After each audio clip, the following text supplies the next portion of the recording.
Detroit Den 313. We're back, Stephen Will, talking that Detroit Lions football. You know what to do. Before we get going, hit that subscribe button. Don't forget the bell icon so you don't miss any of our new content. Steve, what are we talking today?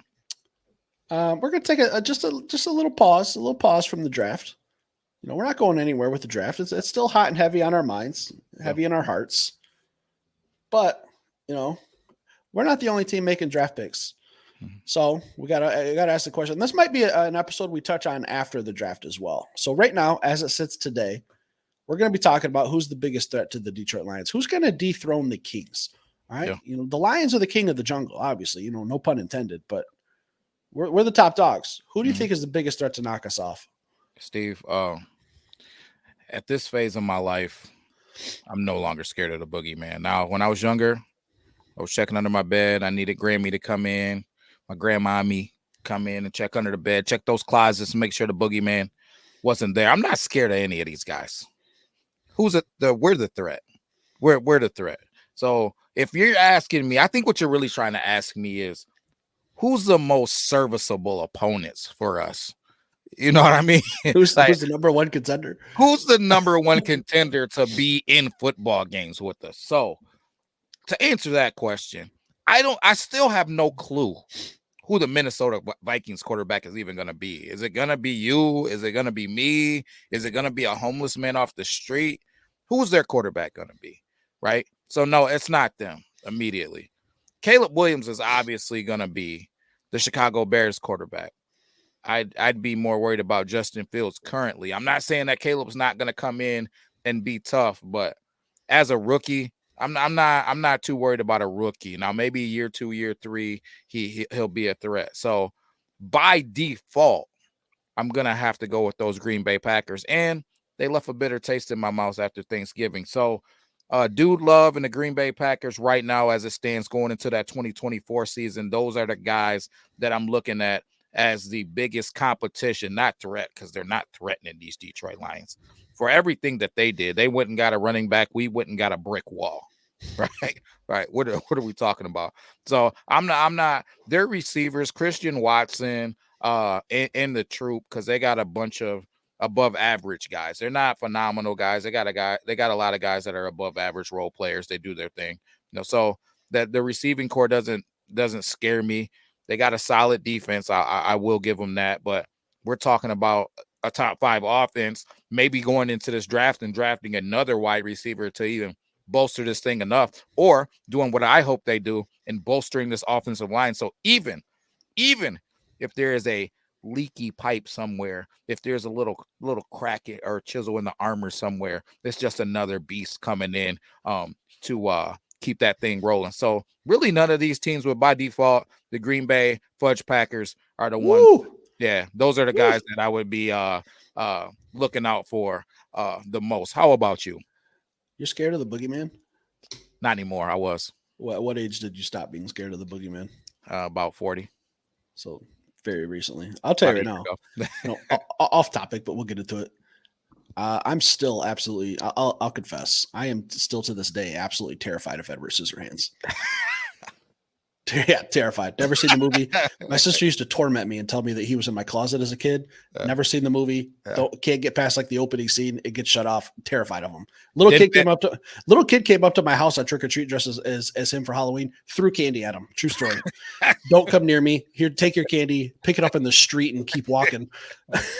No. Hey, Den family, keep that in your pocket. Yeah. Let me see someone roll up on me as Edward Scissorhands. There's 2 things I always leave this house with: a gun on my waist and a chip on my shoulder. So just be careful which one I'm going to use that day. No, back to business. Yep. Yeah, the Packers, I mean, obviously they want a deep playoff run as well. So, I mean, we kind of were cheering for them to be who did they end up losing to? Oh, that's right. The San Francisco 49ers, same as us. We were kind of cheering for them because that would have been a 3rd playoff game at home for Detroit. Rematch, rubber match. Let's go. We won 1. You guys won 1. Let's settle this in the NFC Championship. See who goes to the Super Bowl. I was kind of pulling for that narrative.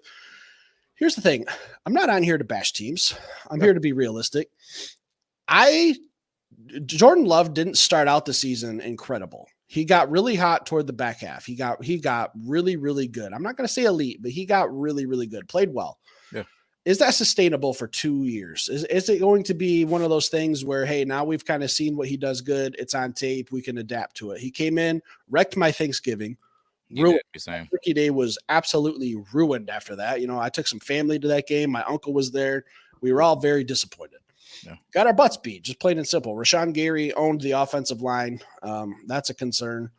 I'm not going to say that lightning strikes in the same place twice, but Rashawn Gary is something we have to look out for. One of the most underrated pass rushers in the league. I'm not really that worried about Josh. What's that running back they got from Oakland? Just Josh Jacobs. Yes, I was going to say Josh Judy for some reason. I don't know why. Yeah. So everyone was knocking us last year when we took a running back. What does everyone else in the division go out and do this year? Running to get running backs. Yeah, let's all sprint to go get these running backs. Let's have a little shuffle. What does Detroit do? Like you said, hey, we're going to build that Trump wall. Good luck running through it, okay? I think the Green Bay Packers are the most immediate threat. Secondly, if the Bears have a good draft, they're a team that plays defense, and that's why I want to bolster up our defense and play a little chess game, because what I feel like their team wants to do more than anything is kind of play like that Michigan football style, just ugly. They want to ugly up the game a little bit on defense. They don't want to give you anything. They want to shut down the run, force you to pass, kind of like, what Michigan wants to do. They want to run the ball, kind of like what the Lions do. We want to run the football. If they can stop that, force Jared Goff to throw, they got a good secondary, good pass rush. But I still think they're a couple pieces away. Yeah. Caleb Williams, probably going to be the number one pick. I don't see him coming in and lighting it up year one. I've seen some people say he's going to be a bust. I've seen some people compare him to Baker Mayfield. Last I checked, Baker Mayfield was one drive away from going to the NFC Championship game until we made a play and sealed the game. So I don't know if you guys meant that out of disrespect or whatnot, but I'd be careful with that comparison, because Baker Mayfield has found himself a home in Tampa. He's been playing very well down there. But I don't think Caleb Williams is going to come in and throw for 40 touchdowns and 6 interceptions as a rookie. I don't think he's that style of quarterback. Minnesota, I don't know what you guys are doing. No quarterback. You're going to have to pay Justin Jefferson $30 million here very soon. Your defense is okay, but you lost Danielle Hunter. Harrison Smith's getting up there in age. TJ Hawkinson's hurt this year. They got that other young kid from USC. I'm just drawing blanks on name today. Number 3, Jordan Addison. Yes, that's it. They got some nice pieces, but they're not competing with the Detroit Lions. I agree. Yeah, I definitely agree, man. It's man, I'll say this. I think Caleb Williams might get hot the second half of the season. I'm not one of these guys that think that he's going to be a bust. I have watched the film just for fun. I know that the Lions aren't drafting him, but it's just fun to watch game film, and it's fun to watch guys that are special. I think that he's a special quarterback, man. It's unfortunate that he's probably going to be playing with the Chicago Bills, and he's going to have to deal with the Detroit Lions twice a year. It's going to bode for a decade of not being able to win the division and just struggle and torment, or unless he, after that 5th year option, he decides to go somewhere else. That's just life for you, Caleb. Sorry, buddy. But nonetheless, he's a heck of a football player, man. I don't think that he's going to be a bust, man. I think that he's going to have some success, but I just don't know. Keenan Allen's super old. DJ Moore only shows up, for a game here or there throughout the season, man. They're not. I know they're going to probably draft a receiver in Roma Duce or Marvin Harrison if he's available, or Malik Neighbors, whoever's there. They're going to go get one of those guys for another weapon. But at the end of the day, I feel like we have a team that's prepared for that, man. We'll probably get another corner in this draft. I like the corners that we have in Carlton Davis and Meek Robertson and Emmanuel Forbes, and then whoever we pick up to bolster this thing. I don't. Mosley, you mean? Who did I say? Emmanuel Forbes. Oh, I love him.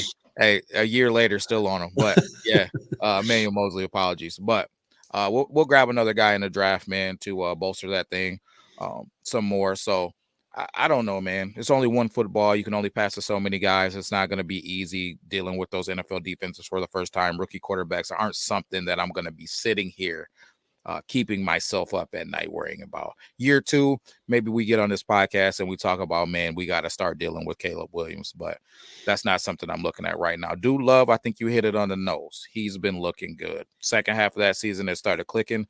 I think that the opportunity to play behind a guy like Aaron Rodgers, to learn, to take in that elite tutelage, I think we're seeing that pay off.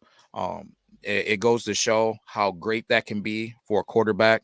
Maybe that's something that Hendon Hooker is going to be able to do. I'm interested to see what the Detroit Lions are going to do with this extension. It's pretty obvious that Jared Goff is getting extended, but is it going to be a 2-year deal?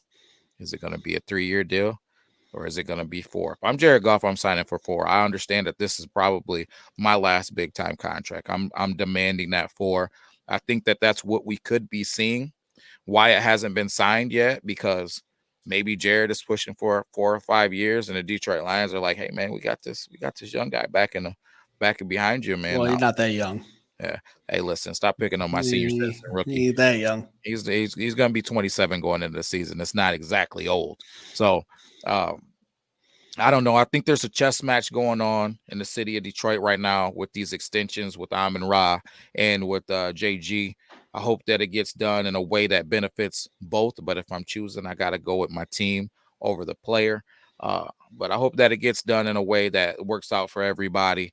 And at the end of the day, these Detroit Lions continue to not only win our division, but chase Super Bowls, man. And I think that it's something that we could definitely do. So, Steve, going into the following season, question for you, into this 2024 season, do you feel like we're the favorites? Have to be. Because that knucklehead said that. You talking about Mike? Man, I'm just drawing blinks on names today. And I'm not Greeny. Yeah, I was about to say, and I'm not even going to say his name. I don't even care. So Mike yeah, Greenberg, but that clown saying that we're not the favorites, saying that we've been surpassed in the division. Do you think that's what it is, or you think that we're still the favorites? I think we're still the favorites. And here's the thing: if you go roster for roster throughout the whole NFL, I think the Lions have at least 2 players that are number 1 at their positions, respectively. Frank Ragnow, number 1 center in the league. Penei Sewell, number 1 right tackle in the league. Versatile enough to play left tackle if he has to as well. Amon-Ra St. Brown, top 5. Mm-hmm. And then I know they're not one player, but our running back duo, best running back duo in the league. I think that's a lethal combination. When I look at all the other teams, the only other team I could say might have, obviously, Justin Jefferson, best receiver in the league. So, I mean, other than them, I don't look at any other team and say they have one of the best at any position in the NFL. And we're a young team. You know, we got Aiden Hutchinson. He's coming up as one of the top 5 pass rushers in the league. I think he's going to blow up this 3rd year. He got scorching hot the second half of the season. People were calling him out. We just did an episode about, the Detroit media and what they like to do. If Aiden Hutchinson doesn't have 35 sacks a season, it's a failure. But he got red hot last year at the end. Again, throughout the whole playoffs, I look for him to continue that in year 3. I don't think he's a number 1 defensive end, but I think after this year, he'll be in the category. I think he'll be in the conversation. Jared Goff, I think he's the best quarterback in the division. I mean, Minnesota, no quarterback. Caleb Williams hasn't taken a snap yet. Jordan Love, I think he's number 2. I just think I think Goff is number 1. He's just been more successful. Jordan Love is still young, much younger, has a bright career ahead of him. I hope not. But Jared Goff's been to a Super Bowl, knocked on the door of a Super Bowl. I think he's the best. And I don't think I'm being biased. I'm just, I got some facts to back me up on there. Yeah, no, I think that you're dead on, man. Not worried, man. Not worried. We just got to continue. And let's not get it twisted. Is every team close? Right.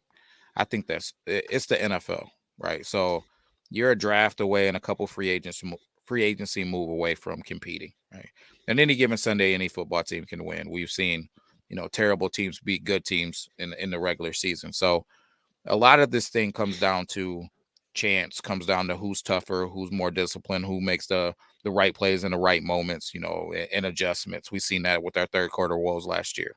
So I think at the end of the day, we got to respect every team. I don't want to come on here and sound like I'm not respecting those guys. A lot of it is just a little bit of me being silly. But the bottom line is I think that we should be in the driver's seat of this thing. We should continue to be in the driver's seat of this thing at the end of this draft process and going into the season. And I fully expect us to do the same thing we did last year, win this division. So I'm excited for it. Yeah, it's hard to get back to the NFC Championship. I'm not saying that we got a cakewalk and that it's guaranteed we get there. You still got to show up on Sundays and play football games because, it's cost us in the past. Just a couple years ago when we lost to Carolina, outmatched at every single level, and we lost that football game because I feel like their running backs might actually still be running today. We gave up 300 yards on the ground almost, but crazy. Yeah, I mean, it's the NFL. You never know who's going to win. That's why you got to be careful with your bets too. You just never know. Trust me on that one. Yeah, I'm not betting. So there it is, guys. We're just kind of breaking down a little bit, a little break from the draft. Nothing crazy. We will be back heavy, getting our mock draft ready. We're excited for that. I'm counting down the days until I can do a mock draft. I've kind of done some simulators, just kind of testing the water, seeing what's out there. But leave some comments down below. Let us know who's the biggest threat to the Detroit Lions. Maybe we even do an episode covering the biggest threat to the Lions in the NFC, not just the division. That's kind of something we're throwing out there too. Hit that like button. And what's going to help William get over his fear of the boogeyman is if you subscribe, guys. We'll be back later with some more content. Peace.